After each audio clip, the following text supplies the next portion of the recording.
Hey, do you know if Sarah's coming to the party next week? Well, I hope so. I invited her because she can dance like nobody's business.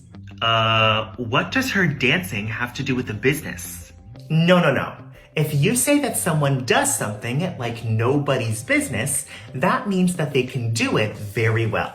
So for example, you could say that someone can cook or play the guitar like nobody's business. Wow, I thought that a business was just selling stuff to make money. Does this word have a lot of other uses and meanings too? Actually, it does. For example, if I say that you had no business doing something, that means that you had no right to do it. So you could say, you had no business looking at the texts on my phone. Also, if we say that someone is going about their business, that means that they're just doing the things that they normally do. And your business is the things in your life that involve you, like your relationships and the things you do in your free time. So if we say that something is none of your business, that means that it's not something that involves you.